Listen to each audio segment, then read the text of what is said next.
बुलढाणा जिल्ह्यातील खामगाव तालुक्यातील पिंपळगाव राजा येथील जिल्हा परिषद प्राथमिक शाळेत भयंकर प्रकार समोर आला आहे। चौथीत शिकणाऱ्या एका 9.5 वर्षाच्या विद्यार्थ्याला शिक्षकानं स्केलपट्टीनं मारहाण करून गंभीर जखमी केलं। या अमानुष घटनेनंतर विद्यार्थ्याला उपचारासाठी खामगाव शासकीय रुग्णालयात दाखल करण्यात आलं आहे।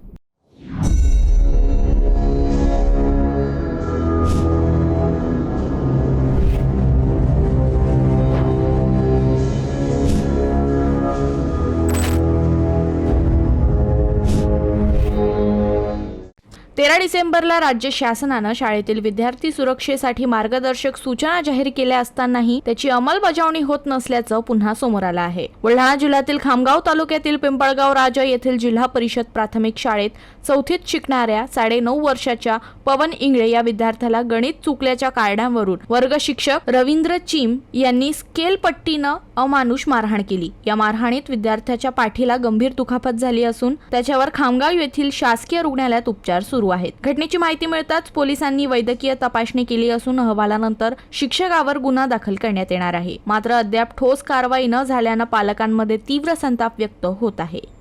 त्यांच्या पालकांकडून मिळालेल्या माहितीप्रमाणे विद्यार्थ्यांना शिक्षकांनी विचारलेल्या प्रश्नांची उत्तरं न आल्याच्या कारणावरून पाठीमध्ये वगैरे मारहाण झाल्याचे दिसून येते। प्राथमिक माहितीवरून पुढील कारवाई काय?